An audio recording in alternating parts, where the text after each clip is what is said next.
In a recent statement, Vivek Ramaswamy voiced profound concerns about the Republican Party, characterizing it as a party of losers.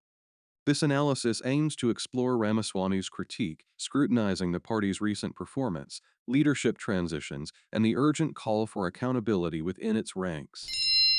I think there's something deeper going on in the Republican Party here, and I am upset about what happened last night. I think there's something deeper going on in the Republican Party here, and I am upset about what happened last night.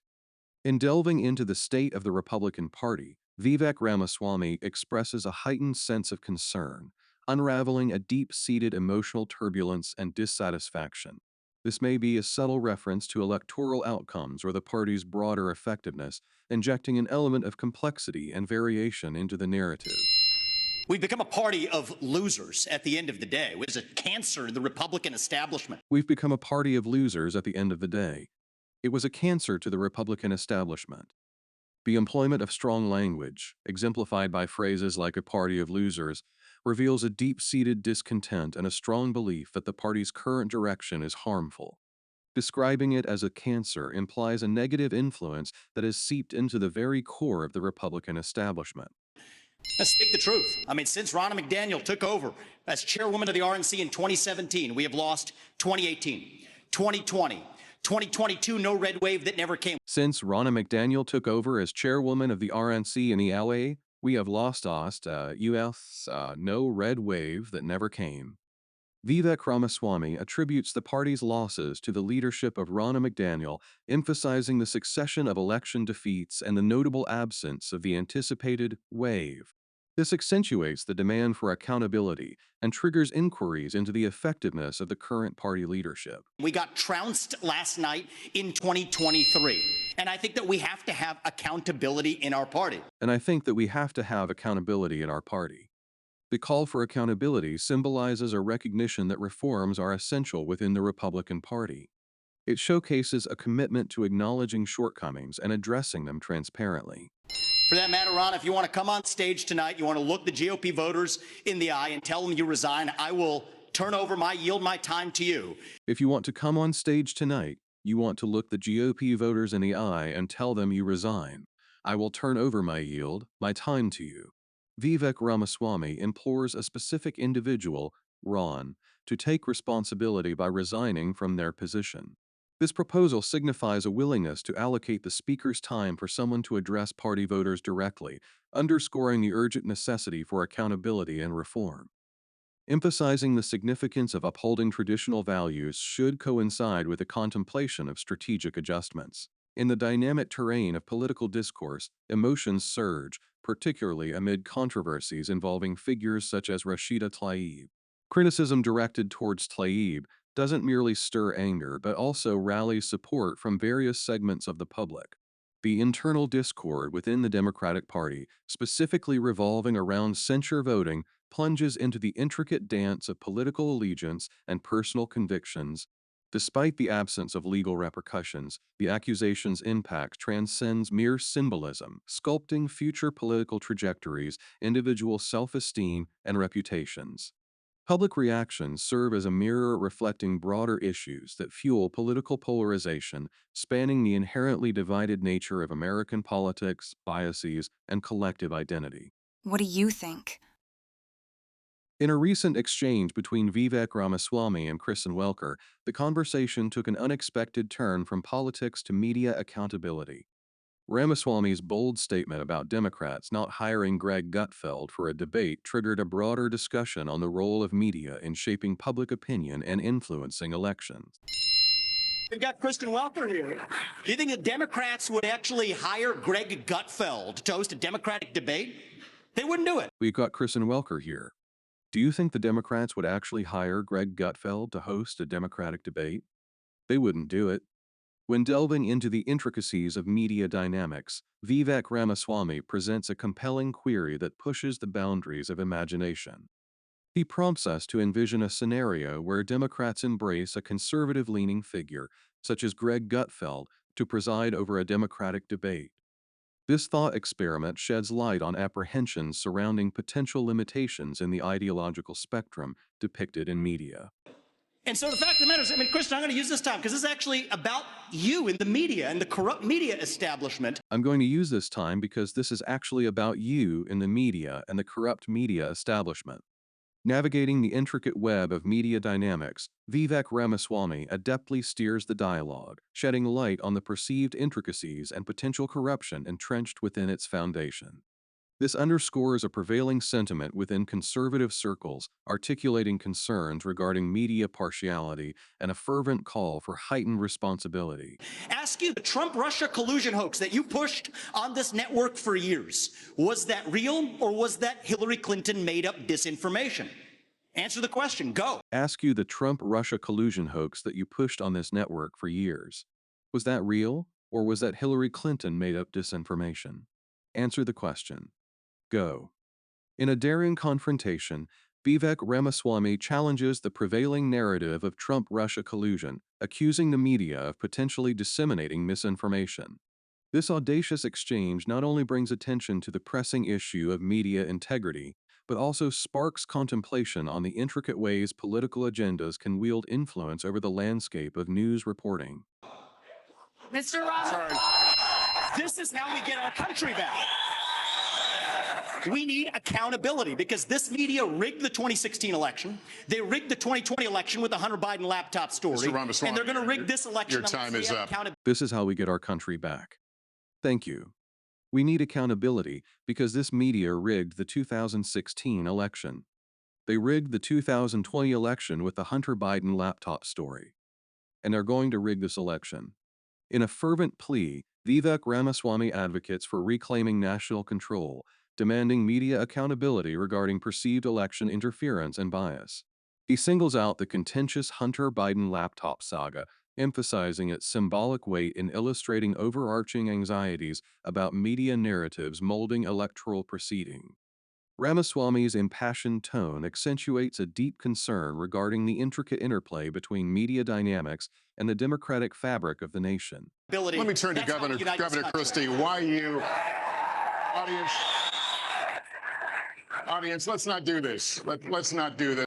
When delving into the realms of media bias and political discussions, Ramaswamy sheds light on the perceived dearth of diversity, underscoring the vital role diverse voices play in fostering a resilient democratic dialogue. He confronts prevailing narratives, championing the cause of media accountability, authenticity, and transparency. Ramaswamy's scrutiny extends to contentious topics like the Trump-Russia collusion, where he questions the credibility of the media and expresses apprehensions about the unchecked spread of information. His plea is for a responsible and impartial media that acts as a guardian of the democratic process and molds narratives judiciously.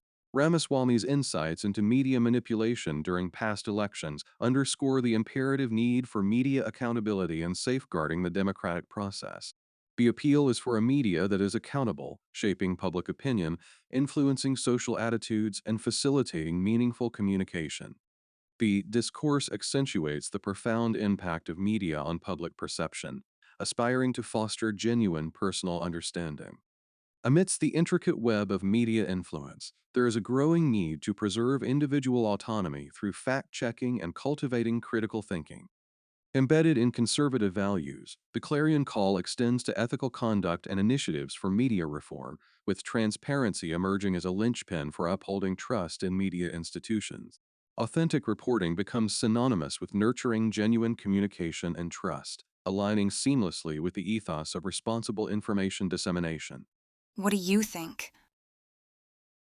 In the ever-evolving political landscape, debates serve as a crucial platform for influencing public opinion. Recently, Vivek Ramaswamy proposed an unconventional trio: Tucker Carlson, Joe Rogan, and Elon Musk as moderators. This script explores the potential impact of such a lineup and its significance in engaging GOP primary voters.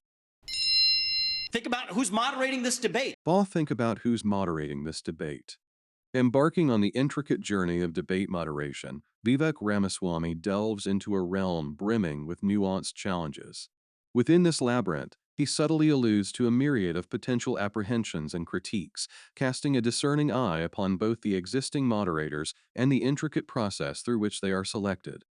This exploration unfurls a tapestry of complexities, inviting contemplation on the multifaceted nature of this indispensable facet of discourse. This should be Tucker Carlson, Joe Rogan, and Elon Musk. This should be Tucker Carlson, Joe Rogan, and Elon Musk. Vivek Ramaswamy introduces an innovative approach to moderation, suggesting a unique cadre of moderators. He advocates for individuals recognized for their affiliations or inclinations towards conservative ideologies. This points toward a preference for moderators adept at authentically representing or comprehending perspectives aligned with conservatism. We'd have 10 times the viewership, asking questions that GOP primary voters actually care about and bringing more people into our party. We'd have 10 times the viewership asking questions that primary voters actually care about and bringing more people into our party. In advocating for the selection of these specific moderators, Vivek Ramaswamy posits that a purposeful choice of these individuals could significantly amplify the audience size. He contends that these moderators possess the capability to delve into subjects and pose queries that more deeply resonate with the interests of GOP primary voters. This, in turn, has the potential to draw a broader audience in support of the conservative agenda. You think the Democrats? Entrepreneur Vivek Ramaswamy's innovative proposal, which includes influential figures such as Tucker Carlson, Joe Rogan, and Elon Musk, presents an intriguing opportunity to boost viewership and engagement. The unconventional lineup, if implemented effectively, holds the promise of introducing new viewpoints to the conversation, thereby enhancing the Republican Party's narrative and outreach efforts. In championing the recognition of individuals aligned with Ramaswamy's concept of personal authenticity and beliefs, the emphasis lies on cultivating lineups that reverberate widely. The call is for an exploration of values, individual freedom, and diversity. The suggestion is to approach proposals to mediators as windows of opportunity to infuse diverse perspectives and disrupt conventional political discourse. The endorsement of open debate, drawing parallels to non-traditional organizers like Joe Rogan, is highlighted. The focus is on facilitating authentic, unfiltered debates. Acknowledging the significance of public participation and the flourishing of diverse voices on social media platforms, the piece encourages fostering the exchange of ideas across various platforms. It urges deliberation on the potential post-argument impact on shaping public opinion. Finally, it underscores the enduring influence of authentic dialogue in molding perspectives, advocating for a discourse rich in perplexity, burstiness, and unpredictability. What do you think? I promote myself and my videos. Hello, I'm Bong Sim, a Canadian resident of Asian descent. During the day, I work as a professional counselor, and at night, I do Uber food delivery. Instead of speaking in my videos, I prefer to express myself through writing. In today's world, speaking the truth can have serious consequences, both for my professional life and personal well-being. That's why I'm choosing to pen down my thoughts and using a platform to share them on my behalf. Some people find my videos uninteresting, too strict, and they even criticize the appearance of the individuals featured, including their tiredness, Asian, or perceived flaws. I understand these concerns, but I genuinely believe in the purpose behind creating these videos. Unfortunately, recent Canadian legislation has resulted in the censorship of free speech and online content. And although Google hasn't explicitly admitted their involvement, I suspect they play a part in it. Despite my efforts to monetize my content on YouTube, I haven't been able to earn any income from it. I've tried 3 times, and all my attempts were rejected. They turned me down for reasons like lacking creativity, not having a recognizable face, or not having a distinct voice.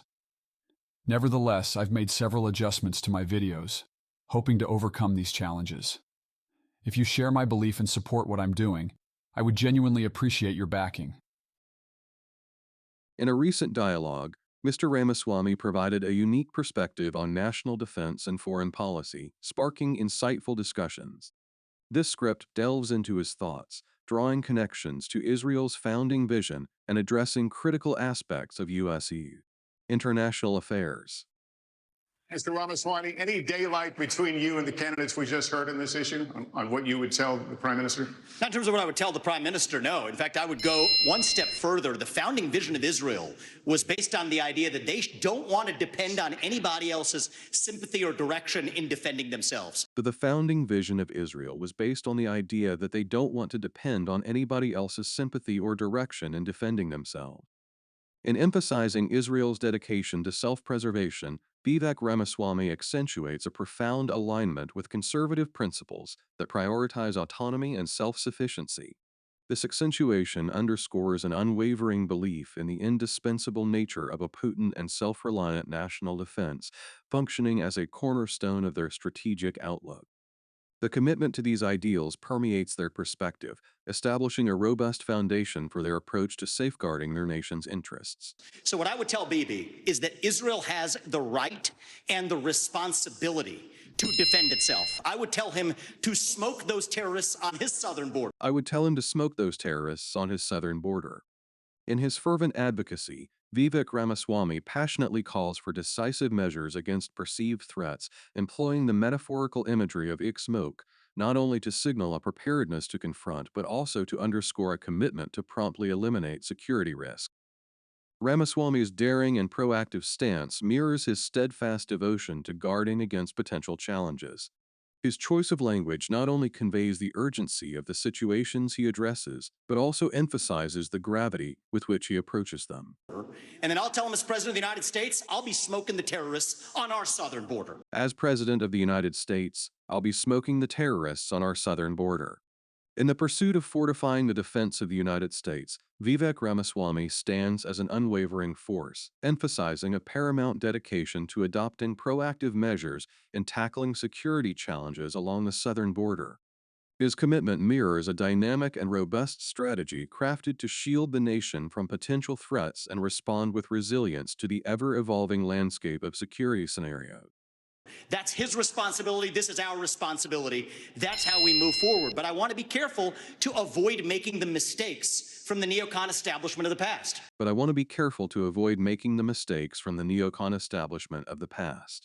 In the labyrinth of contemporary conversations, Vivek Ramaswamy stands as a guide, urging a prudent divergence from the well-trodden path of conventional neoconservative foreign strategies. His advocacy revolves around steering clear of entanglements that siphon resources without yielding meaningful results. Corrupt politicians in both parties spent trillions, killed millions, made billions for themselves in places like Iraq and Afghanistan, fighting wars that sent thousands of our sons and daughters, people my age, to die in wars that did not advance anyone's interests, adding $7 trillion to our national debt. And Joe Biden sold off our foreign policy.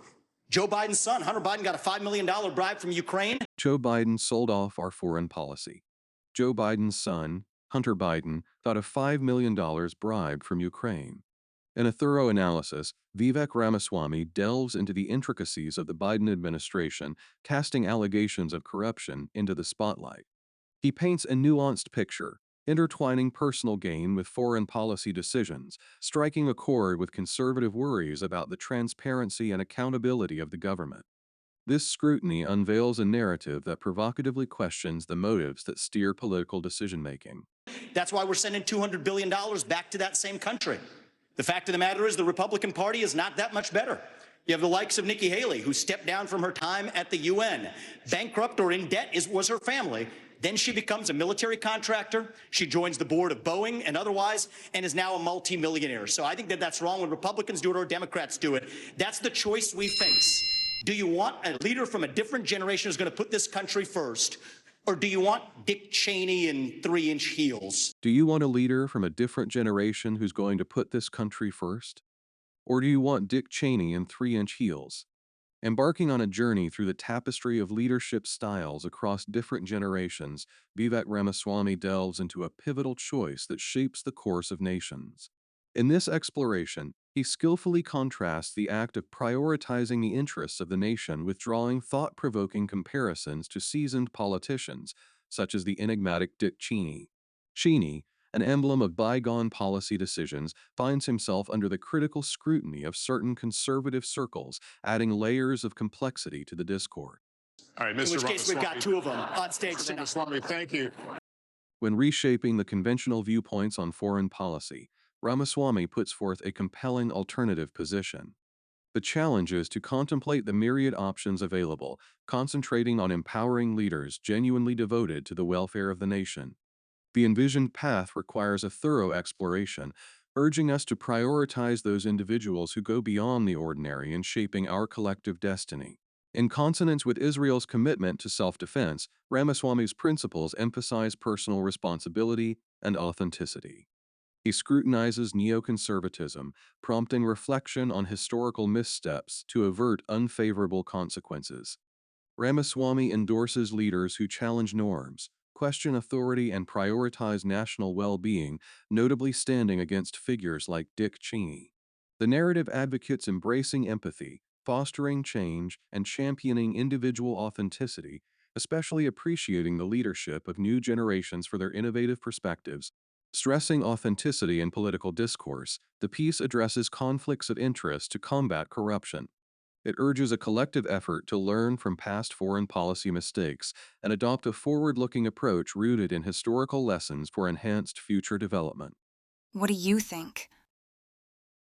In the complex world of geopolitics, the recent plea from President Zelensky has ignited a heated debate. Senators Scott and Mr. Ramaswamy, representing opposing views, take center stage in this discourse. Let's explore their perspectives to unravel the complexities surrounding Ukraine. Senator Scott. Mr. Ramaswamy, are you persuaded by President Zelensky's urgent new plea? Where do you stand on more funding? I'm absolutely unpersuaded. And I'm actually enjoying watching the Ukraine hawks quietly, delicately tiptoe back from their position as this thing has unwound into a disaster. I'm absolutely unpersuaded. And I'm actually enjoying watching the Ukraine hawks quietly, delicately tiptoe back from their position as this thing has unwound into a disaster.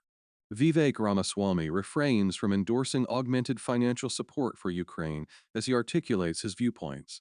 He finds satisfaction in observing a nuanced shift in the stances of those initially advocating for intervention, relishing the intricacies embedded in evolving perspectives. The first half of this race, I was the only person standing for it. Now they're actually quietly coming around to being more cautious, as they should. Level with the American people here. Ukraine is not a paragon of democracy.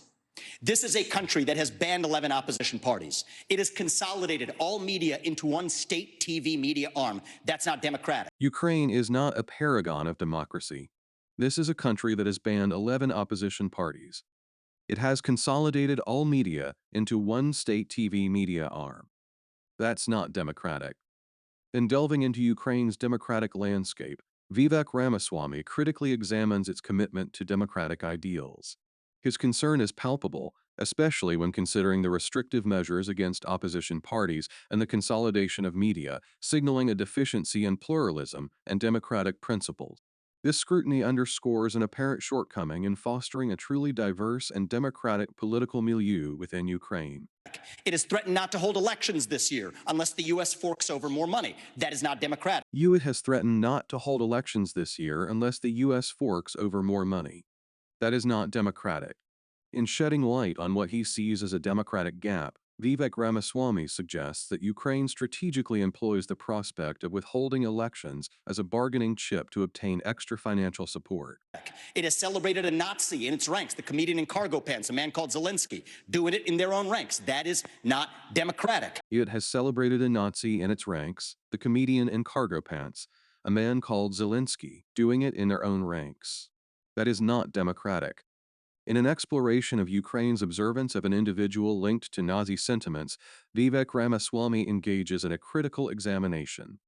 Ramaswamy accentuates what he perceives as a deviation from democratic ideals, underscoring the apparent conflict between venerating such a figure and upholding democratic values. This introspective analysis delves into the nuanced complexities surrounding the commemoration, shedding light on the tensions between historical acknowledgement and contemporary democratic principles. More facts for you that you won't hear from the mainstream in either party or the mainstream media. The regions of Ukraine that are occupied by Russia right now, in the Donbass, Luhansk, Donetsk, these are Russian-speaking regions that have not even been part of Ukraine since 2014. The regions of Ukraine that are occupied by Russia right now in the Donbass are Russian-speaking regions that have not even been part of Ukraine since its Delving into the nuances of the Ukrainian scenario, Vivek Ramaswamy navigates the intricate labyrinth of the Donbass region. Unveiling layers of its historical tapestry and linguistic subtleties, he beckons us to transcend the simplistic dichotomy often imposed on the conflict. Rather than accepting a one-dimensional narrative of right versus wrong, Ramaswamy challenges readers to engage in a critical examination, injecting intellectual depth into our understanding. Other people probably couldn't name those provinces for you. Those are the hard facts. And so to frame this as some kind of battle between good versus evil, don't buy it. And I'd like the likes of the sharpest of the war hawks on Ukraine, Nikki Haley, to have some accountability and answer. Do you want to use U.S. taxpayer money to fund the banning of Christians? That is actually what's happening. They're using the Ukrainian Orthodox Church. They have banned them. Do you want to use U.S. taxpayer money to fund the banning of Christians? That is actually what's happening. They're using the Ukrainian Orthodox Church. They have banned them. In scrutinizing the fervent call for heightened financial support to Ukraine, Vivek Ramaswamy delves into the accountability concerns surrounding its advocates. He skillfully questions the allocation of funds from U.S. taxpayers, specifically interrogating their involvement in initiatives that might be construed as encroaching upon religious freedom. Noteworthy among the instances he dissects is the prohibition imposed on the Ukrainian Orthodox Church. This prompts him to delve into the potential repercussions stemming from such measures. Ukrainian parliament just did this last week, supported by our dollars. And I think you owe it to the American people, Nikki, to at least this one Mr. time at least Ramaswamy, condemn. thank you. That's time. At least to Mr. condemn Ramaswamy, their thank banning you. of Christians. Mr. Ramaswamy, or else thank we're you. talking out of both sides Mr. of our mouth Ramaswamy, here. thank you. We asked the question. When delving into the intricacies of profound discussions, a profound grasp of intricacies becomes imperative. Unraveling multifaceted scenarios demands a consideration of diverse and well-versed perspectives, transcending simplistic narratives. Navigating this discourse necessitates a nuanced and comprehensive approach, giving precedence to recognizing the profound depth of the situation over opting for facile interpretations. Applauds Ramaswamy's courageous expression of unconventional opinions, emphasizing the importance of individual authenticity in contrast to societal expectations.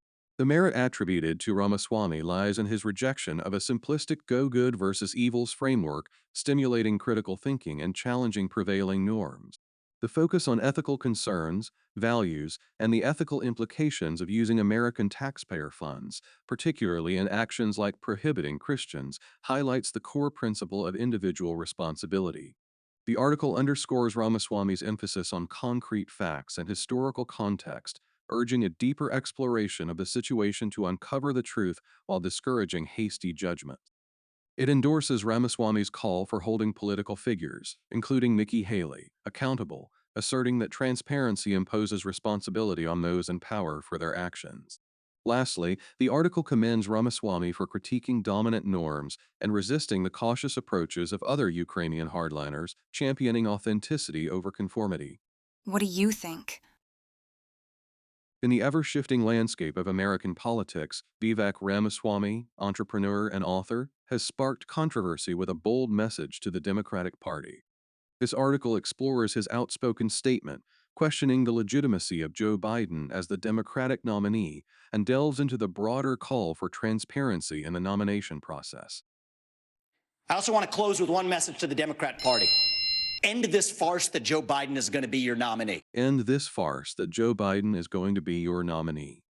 Vivek Ramaswamy raises doubts about Joe Biden's standing as the Democratic nominee, raising concerns about the transparency and authenticity of the party's candidate selection process.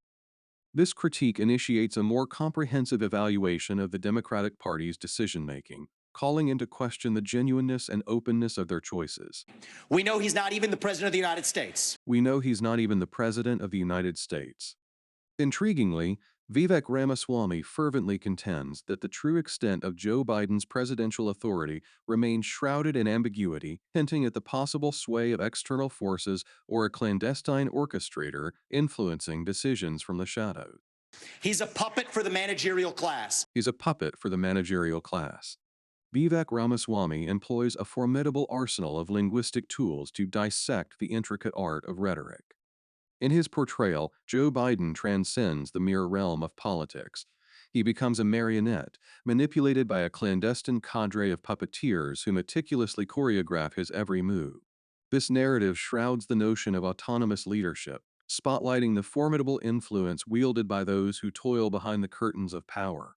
So have the guts to step up and be honest about who you're actually going to put up so we can have an honest debate. You have the guts to step up and be honest about who you're actually going to put up so we can have an honest debate. In a fervent plea, Vivek Ramaswamy ardently calls upon the Democratic Party to usher in a fresh era of unwavering transparency. His impassioned advocacy centers around the imperative need to unveil the authentic identity of their selected nominee while actively cultivating an atmosphere that champions candid, unreserved discourse. Biden should step aside, end his candidacy now, so we can see whether it's Newsom or Michelle Obama or whoever else. Biden should step aside, end his candidacy now, so we can see whether it's Newsom or Michelle Obama or whoever else. Vivek Ramaswamy presents an unconventional proposition for the Democratic Party's candidate selection, advocating for a graceful exit by Joe Biden from the spotlight. This audacious suggestion alludes to a concealed roster of potential contenders within the party's ranks, featuring prominent figures such as Gavin Newsom and the influential Michelle Obama. Such a bold move could inject a profound, transformative energy into the imminent political race, potentially reshaping the entire narrative of our political landscape. All right, Just Mr. tell us the Ramaswamy, truth so we can have an time honest is debate. up. Just tell us the truth so we can have an honest debate. Vivek Ramaswamy passionately underscores the pivotal significance of truth and integrity in shaping a transparent political landscape. In his view, embracing this transparency serves as a catalyst for fostering authentic, unbridled dialogues, giving rise to a more intricate and open exchange of ideas. Vivek Ramaswamy ignites a spirited dialogue with his fervent plea for transparency within the Democratic nomination process. Irrespective of political alliances, the significance of an open and transparent discourse is underscored. Ramaswamy's audacious appeal instigates a reassessment of transparency and accountability in the democratic framework, spurring a fresh scrutiny of these pivotal components. Advocating for sincerity, Ramaswamy urges a dedication to authenticity and personal accountability, placing truth at the forefront of political principles. He challenges established norms within the Democratic Party, urging a critical examination of social structures. Ramaswamy's agenda for reform revolves around nurturing open and honest debates, emphasizing transparency and striving for genuine understanding. Expressing skepticism towards authority, Ramaswamy notably questions Joe Biden's role, challenging the perception of him as a mere puppet within an entrenched power structure. Delving into alternative Democratic Party candidates, their potential, and the implications of their roles unveils a vast landscape of possibilities and choices. This exploration delves into the potential impact of Ramaswamy's message on the Democratic Party's image and strategy. It hints at the transformative potential inherent in radical measures, poised to reshape the political landscape, steering it towards newfound freedom and possibilities. What do you think? I promote myself and my videos. Hello, I'm Bongsim, a Canadian resident of Asian descent. During the day, I work as a professional counselor, and at night, I do Uber food delivery. Instead of speaking in my videos, I prefer to express myself through writing. In today's world, speaking the truth can have serious consequences, both for my professional life and personal well-being. That's why I'm choosing to pen down my thoughts and using a platform to share them on my behalf. Some people find my videos uninteresting, too strict, and they even criticize the appearance of the individuals featured, including their tiredness, Asian, or perceived flaws. I understand these concerns, but I genuinely believe in the purpose behind creating these videos. Unfortunately, recent Canadian legislation has resulted in the censorship of free speech and online content, and although Google hasn't explicitly admitted their involvement, I suspect they play a part in it. Despite my efforts to monetize my content on YouTube, I haven't been able to earn any income from it. I've tried 3 times, and all my attempts were rejected. They turned me down for reasons like lacking creativity, not having a recognizable face, or not having a distinct voice. Nevertheless, I've made several adjustments to my videos, hoping to overcome these challenges. If you share my belief and support what I'm doing, I would genuinely appreciate your backing.